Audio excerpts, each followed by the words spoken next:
It's been 1 year since the launch of a military offensive in Tripoli, Libya, by the Libyan National Army under the command of Khalifa Haftar. The conflict has seen more than 200,000 people displaced inside the country, while Libya also hosts 43,000 refugees and asylum seekers. Fighting continues while the COVID-19 crisis now presents new threats. Our topic today is the issue of Libyan refugees and the role of the UN as part of our online series, continuing our work of monitoring UN activities and their response to humanitarian crises. Today we have Argaz, who is the communications officer with the UN Refugee Agency based in Libya. And we're happy to have you here today. First, I'd like to ask you a little bit about your work. Since the fall of the Gaddafi government led to an influx of refugees from Africa wanting to migrate to Europe, and having Libya becoming a migration point, I suppose that is what led to the UNHRC to begin working there. And in that respect, I'd be happy if you could tell me about some of the most important projects carried out by the UN Refugee Agency in Libya, and what is your mandate, and how do you see how it benefits migrants and refugees? Mm-hmm. So first of all, thank you for having me.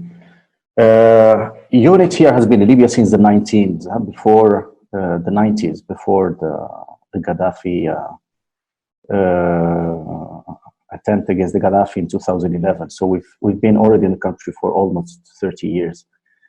UNHCR is in Libya to provide assistance to Libyans displaced population, to the Libyans that returned from displacement, as well as to assist refugees and asylum seekers that are in need of assistance. We normally work with local authorities and municipalities across the country to reach out to the most vulnerable populations. So our work is divided in several fronts. For the urban refugees, for instance, we have several kinds of assistance. We channel our support to this community through our community day center. We have a center in Tripoli where UNHCR and partners provide medical care, psychosocial assistance, cash assistance to the most vulnerable, and protection interviews. For urban refugees, we also have distributions to the most vulnerable layers of this population. We can distribute mattresses, blankets, hygiene kits, something that's right now with the COVID pandemic is extremely necessary. These hygiene kits normally they contain specific things for the personal hygiene for the everyday. We also distribute kitchen sets, solar lamps, several things that people can use on a daily basis. We have also some refugees and asylum seekers that are in detention. Most of these people are in detention only for trying to cross irregularly. So once they are returned back, something that we are totally against, and we've called for against this several times, they are put in detention. So once they are in detention, we are in detention centers, even if we are against it, but we know that these refugees need our presence. So we are there, first of all, to advocate for their release, and second, to distribute specific assets or items that they may need in detention. So only the last 2 years, we managed to secure the release of more than 4,000 persons, and most of them have been evacuated out of Libya. So this is, again, another action that we are doing here. And these are evacuations out of the country, because the country for UNHCR is considered as unsafe for refugees. First of all, because they are considered as illegal migrants. Their refugee status is not considered, and they can face arrest and detention at any time. We can add to that as well that Libya currently is a country in conflict. There's an ongoing conflict for the last over a year, which has caused, of course, displacement to the Libyan population. There are almost 400,000 Libyans that are displaced because of the conflict. And of course, this has weakened all the institutional facilities like health, like education and everything. So we do evacuation out of Libya. We have been evacuating to Niger, where we have a UNHCR center. We have been evacuating also to Rwanda, where we have another center. And these people will stay there while their resettlement request is studied, and then they will be, most of them will be resettled to a third country, maybe Canada, Europe, depending on the countries. And we work also with the local, with the host community, which are the Libyans. So we have what we call quick impact projects. These are projects that we target specific municipalities that are in need, or municipalities where there is a high number of refugees or displaced Libyans. So it's to ease a little bit the burden on these specific municipalities. So what we do is we can provide medical equipment. We have distributed also ambulances to specific municipalities that have that there is a population that are in need of medical attention. We distributed medical tents. We renovated health facilities and schools, distributed generators. So we are working a little bit in all fronts and across the country with both, as I mentioned, refugees, but also with the Libyan population.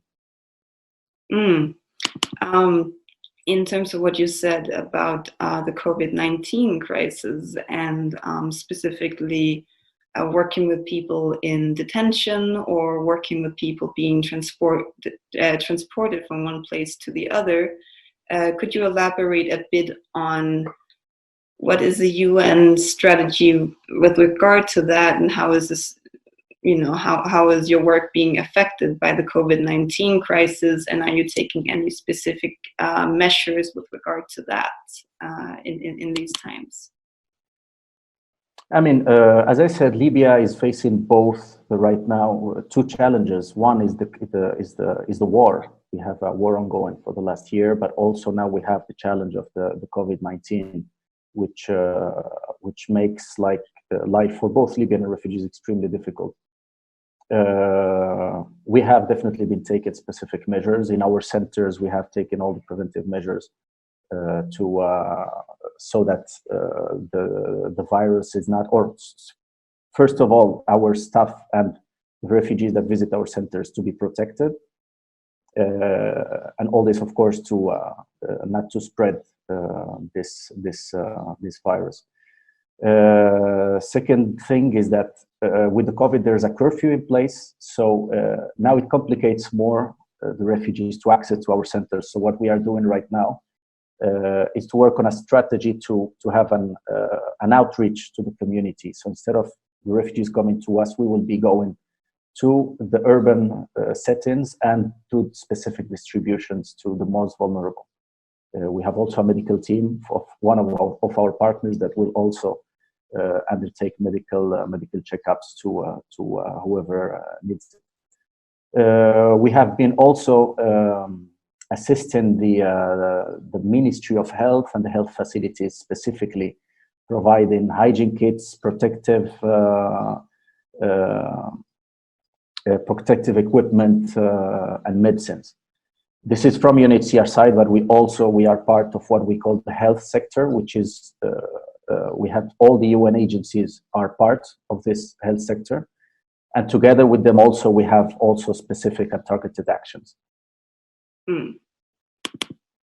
And since you mentioned that, now of course we have this the COVID-19 being a specific obstacle, a very recent one, and the conflict being sort of the flip side to that, and something that is more ongoing. So specifically, could you elaborate a bit on how the conflict is affecting migrants and refugees, how is it affecting your ability to do your work. With this respect, like you mentioned, that there was shelling happening very close, well, not too far from your location yesterday. Mm-hmm. And, you know, if you could talk about this topic from a bit of a, conflict perspective. Well, as I said, the conflict right now has it started early April last year. It has caused the displacement of almost 200,000 people. So, from our side, of course, we have been providing assistance to most of these populations, depending on the needs. We have been coordinating with the specific municipalities and other UN agencies to target the populations that are most affected by the conflict, and to go wherever they are to provide them with assistance. This means not only Tripoli but all over the country. We have from surrounding cities close to Tripoli to Benghazi, which is in the eastern side of the country. So the conflict has caused displacement. It has weakened also the health institutions, which is now a major concern. You may know that WHO has classified Libya among the high-risk countries in the region due to its fragile public health institutions and ongoing conflict. And this affects both Libyans and refugees. So far in Libya, I think there are over, as of today, some 51 COVID-19 cases. It's still a small number, but we are extremely cautious, hoping that this number is not going to spread further. Relating again still with the conflict, back at least last year, there were several detention centers. There was a big number of refugees and asylum seekers that were still in detention. I think early last year we had some 6,000 refugees and migrants in Libyan detention centers, what we call official detention centers, because this means that they are run by the local authorities. As opposed to this, there are unofficial detention center or hubs or whatever. That's an illegal activity run by traffickers and smugglers. But going back to the official detention centers, of course, several of them, due to the war, they were in areas of the city in Tripoli and other places that were getting extremely close to conflict areas.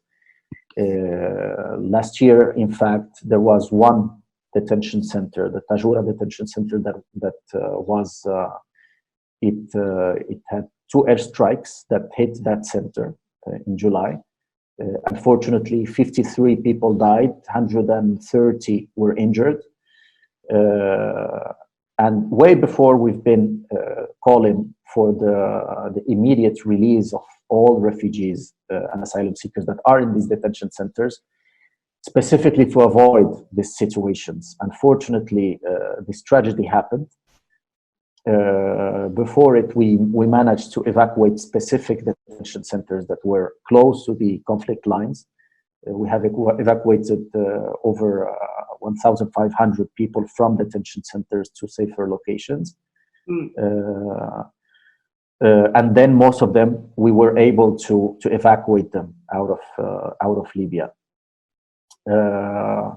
Right now, with the COVID, we have also one of the challenges that's affecting refugees right now, which is due to the restrictions in flights.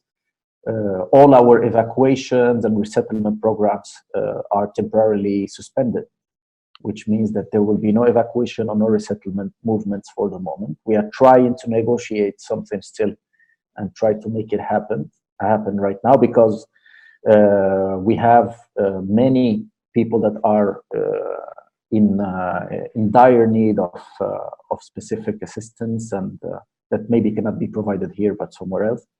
and we have selected specific people that may be urgently in need of being evacuated. Unfortunately, as I said, right now it's suspended temporarily, but we hope that we can find an alternative solution to get people out of harm's way. Mm. So since you mentioned, your ability to negotiate some of these conditions, could you tell us a bit more about how you coordinate your work with parties to the conflict in Libya, and sort of your view on what the parties are doing to sort of spare refugees from taking the blunt of this conflict? Well, UNHCR works with all partners to fulfill its humanitarian mandate and deliver assistance across the country. We have counterparts designated by local authorities that facilitate our movements in order to reach out to all persons under our mandate and that need assistance. But the conflict had definitely hampered our access and our movement in the country. It's been before, for instance, as soon as we see that there is a specific need in a detention center, in a community, in another city, it was easier to prepare a mission and respond. But definitely with the conflict, it has been more difficult.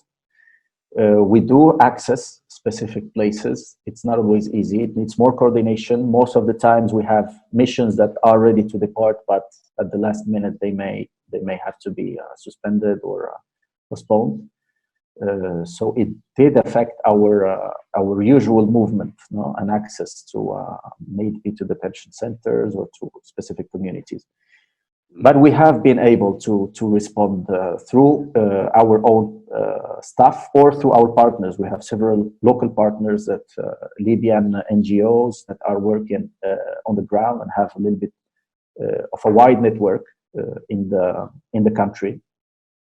So through specific agreements that we normally have with all the local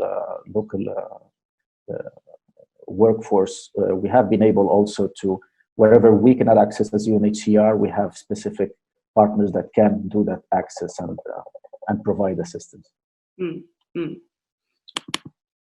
So in terms of your local work in Libya, could you tell me how, since the Sustainable Development Goals sort of came into place, how have there been any changes to the way that you have been doing your work as an agency in Libya, or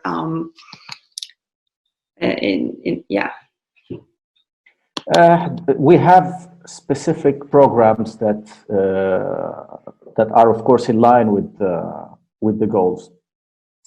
But as a conflict still with a conflict ongoing, as a country with a war ongoing, it's extremely difficult to put in place the SDGs. But the thing is that we have to prioritize. We have priorities. We have our targeted communities, and we try to reach, first of all, with the basic needs. We try to fulfill from a ground perspective and then going up. So we have been, first of all, distributing specific daily items that so that people cannot, like we had, for instance, some camps with internally displaced population 2 years ago. Fortunately, they've been shut down. So that was also extremely difficult for people to live in a camp in the middle of the desert. So we have been trying to reach out to them continuously and provide them with the basic needs, which are solar lamps or generators, so that they have electricity, they can charge their mobiles, they can be in contact with their families. We have been distributing food, water, clothes, kitchen sets, specific things that can make their daily life easy, of course. We're still working on that. And I think, first of all, what Libya needs right now is peace to prevail. Once that achieved, I think we can definitely start working and start building, not only us as UNHCR, but with all the other UN communities, UN agencies. We have most of them are here present in the country, and they are tirelessly working as well in their specific departments. And yeah, and I think first of all we have to have peace, and then we can start building and working a little bit more on the SDGs.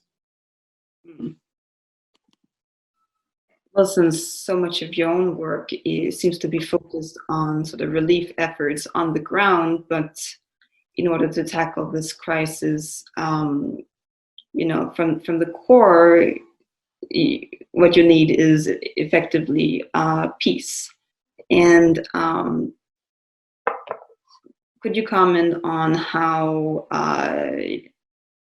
the UN Refugee Agency, as well as other bodies of the UN, are working to achieve peace in Libya?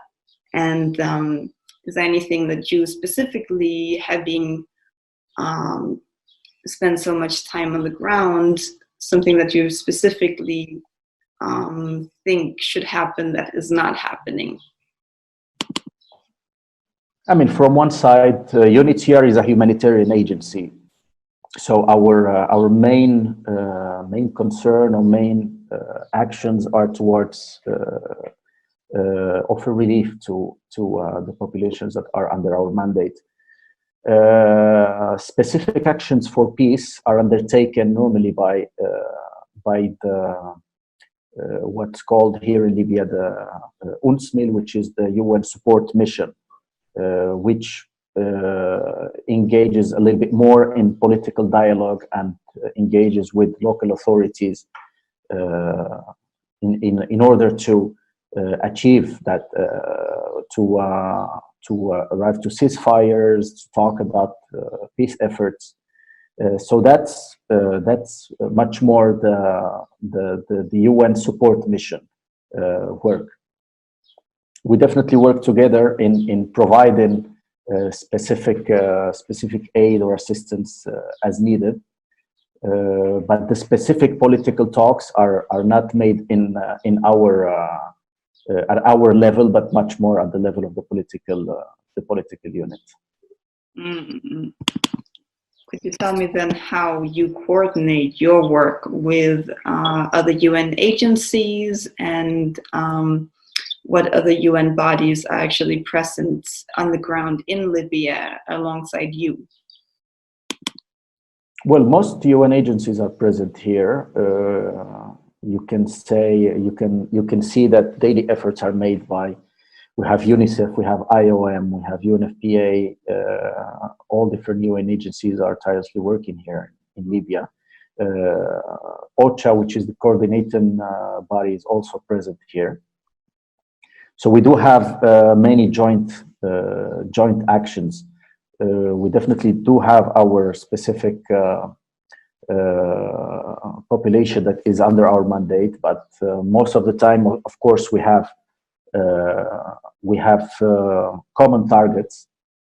So to make it, first of all, in order not to duplicate our efforts, and also to be more effective, we do specifically have this joint missions to go together to a specific place and have the whole population covered with assistance. So that's definitely working here. That's definitely working here in Libya, and mostly now with the curfews, with the COVID and everything, we have strengthened this joint missions. Because our movements are, as I said, more restricted.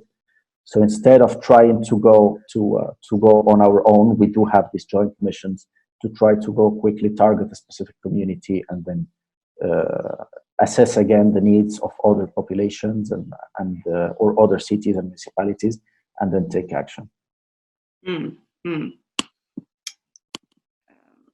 And how about coordination with parties outside of the country, such as the EU, for instance, since many migrants and refugees want to go to Europe?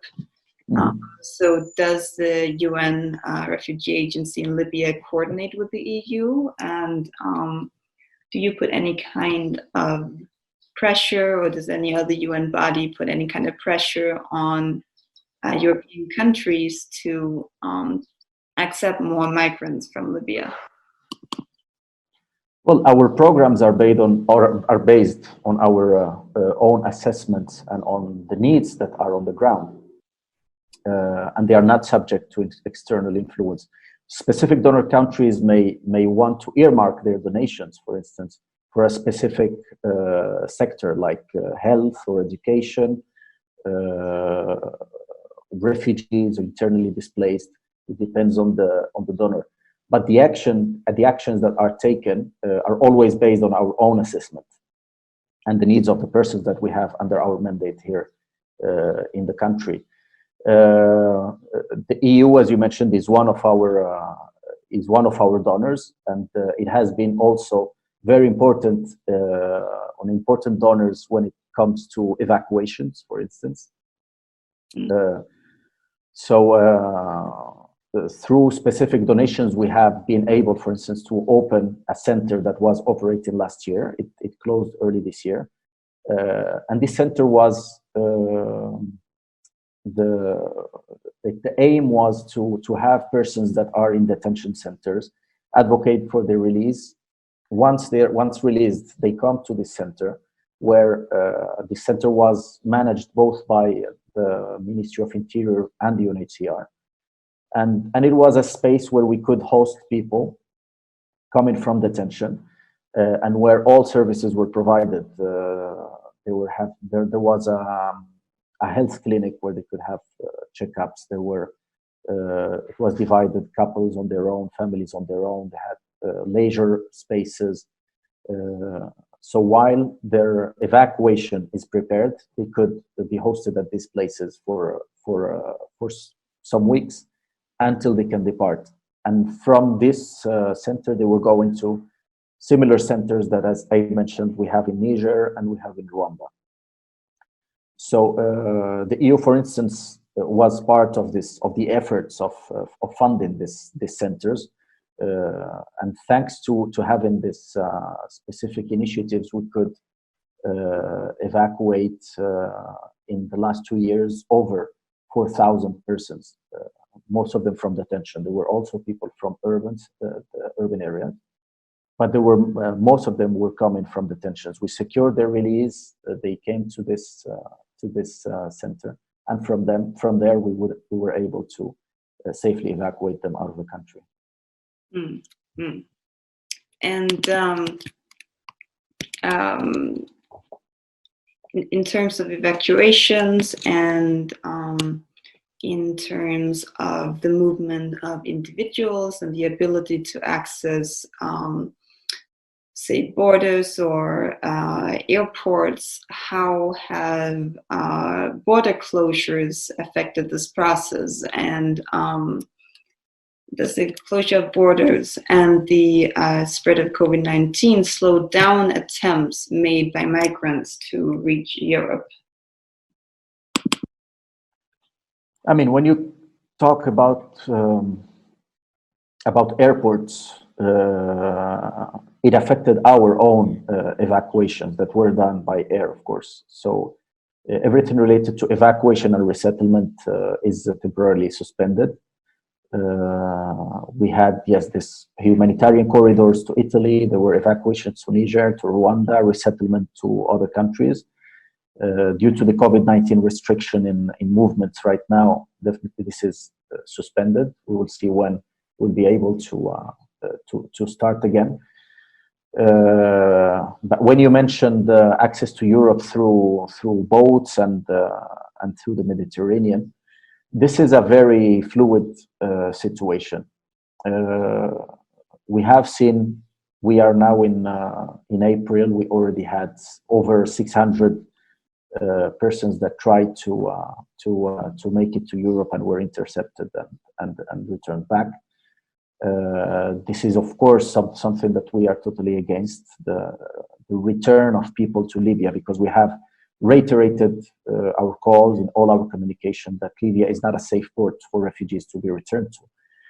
First of all, because they are subject to ill treatments, they may end up in detention, and we think that refugees are people that are vulnerable and are looking for or seeking international protection, and they should not be detained in the first place.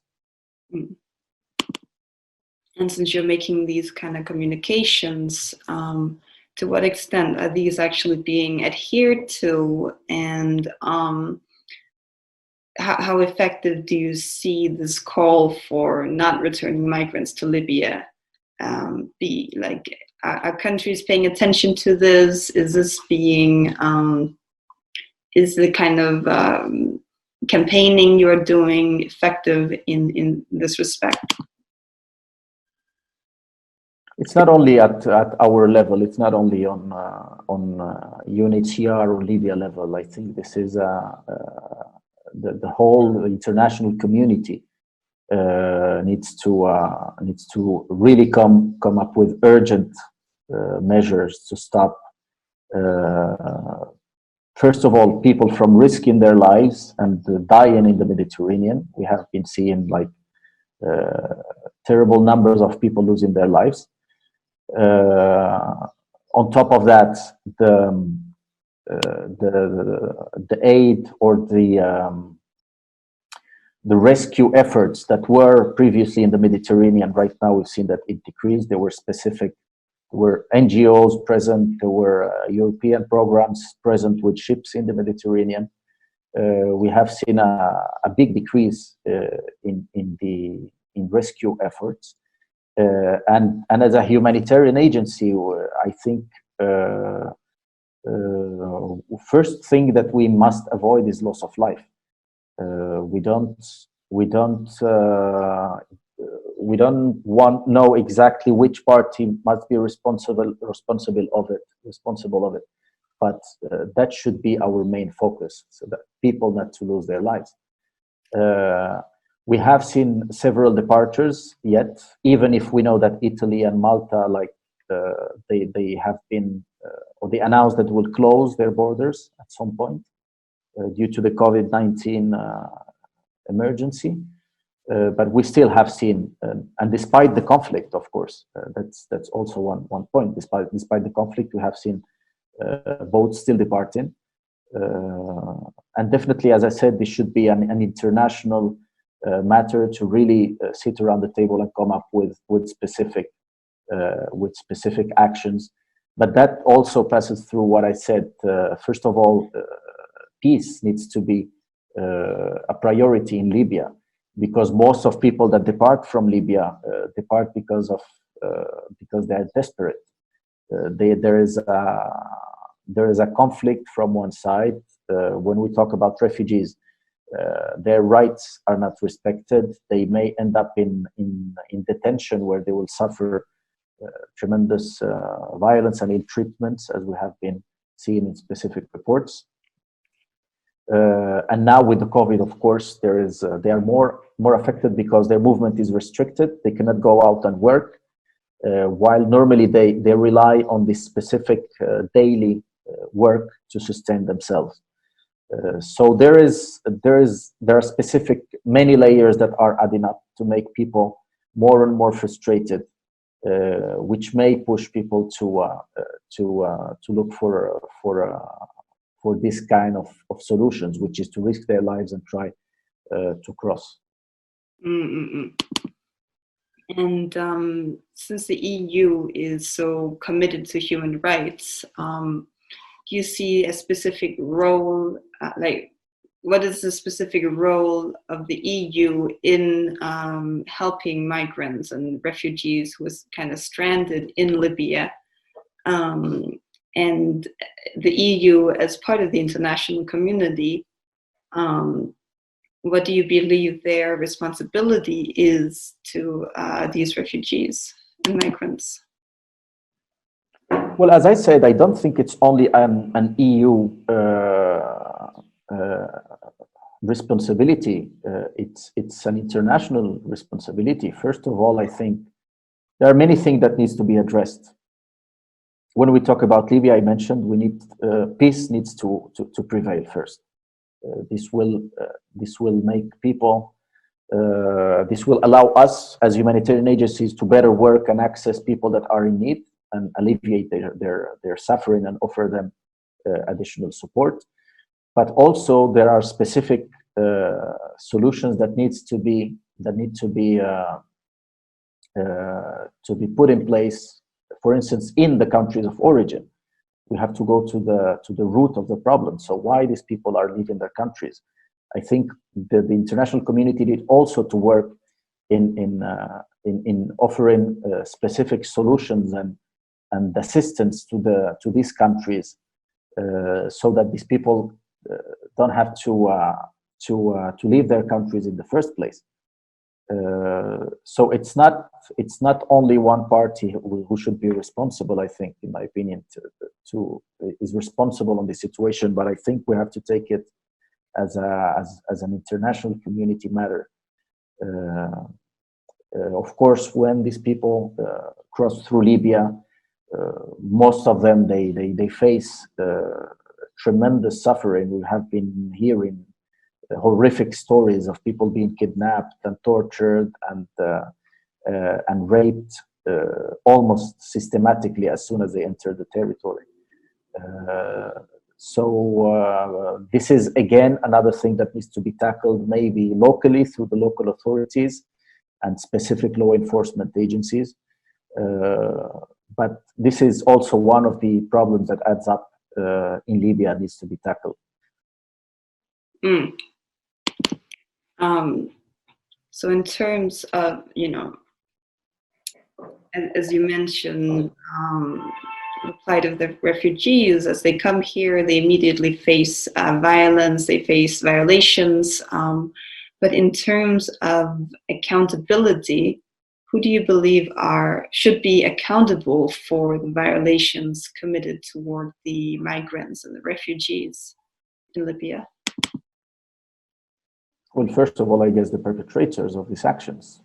As I mentioned, there are specific trafficking and smuggling networks that are operating in the country and that have specific places where they are holding these people. We, as UNHCR, we don't have access to these places. We don't know exactly where they are. But as I said, we are a humanitarian agency. We're not a law enforcement agency. So prosecuting this kind of people that do these activities goes beyond our mandate and expertise. So we have urged several times the authorities to take action. The whole UN body, the Secretary General in specific, in many of his reports mentioned that definitely there are specific and many groups that are involved in trafficking and smuggling of people, and that these things needs to be stopped immediately, because the suffering that we have seen these people going through are horrendous. Most of these people, after specific time, maybe sometimes 1 year, they manage to escape, or they manage to pay a ransom, because there is also extortion to the families to pay a ransom so that they can be free. So once they are free and they can reach one of our centers and we hear their stories, it's totally horrendous. And we have been pushing for this, like the whole UN community has been pushing for this for a long time. And I think this needs to stop immediately. It's one of the things that are still pending here in Libya. But I will go back again to peace needs to prevail first, because once we have a stability in the country, I think local authorities can start tackling all these issues. Mm-hmm. So since also in terms of human trafficking, you elaborate a bit more, since it is technically out of your mandate, you're not sure as an agency, you're not sure exactly where these trafficking hubs are located. What is the best strategy for tackling human trafficking in Libya?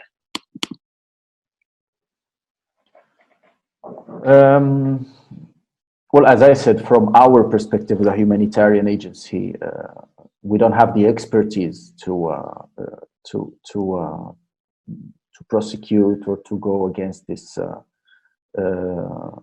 activities. There are specific bodies that are more suitable to undertake these activities. I think it should start first with the local authorities that have more access and they have the expertise to tackle all this and to stop these activities from being undertaken.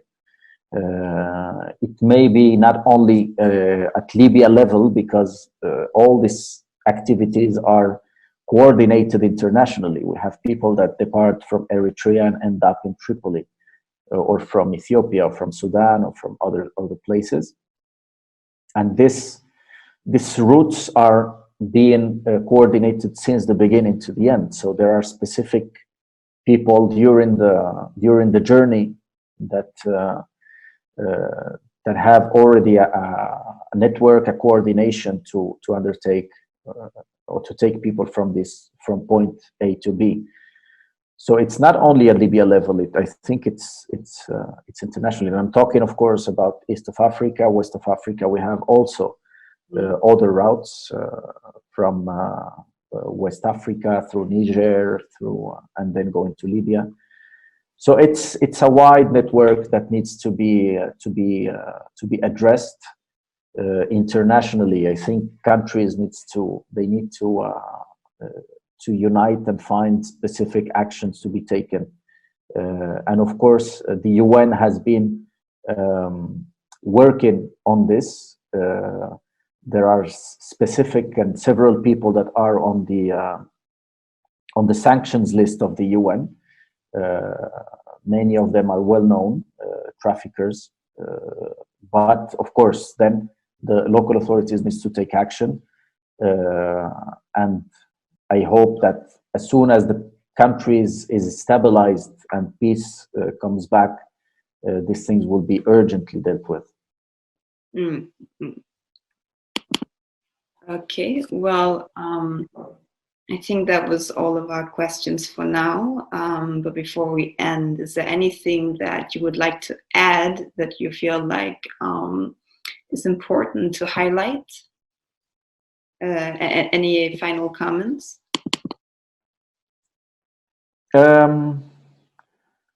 Nothing specific, I guess. As I mentioned, this country right now is host to some 6.5 million people,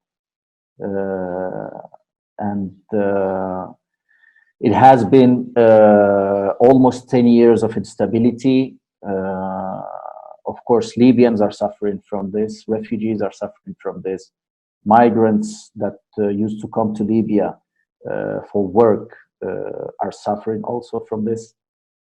So I hope that internationally there will be real urgent measures put in place to try to influence all parties that are taking part of this conflict and push to have a ceasefire, to have peace in this country, because we have daily stories that are horrific. We have our own staff have been displaced. So it shows also the courage and the commitment of humanitarian workers. We have over 30 people that are whose houses have been bombed.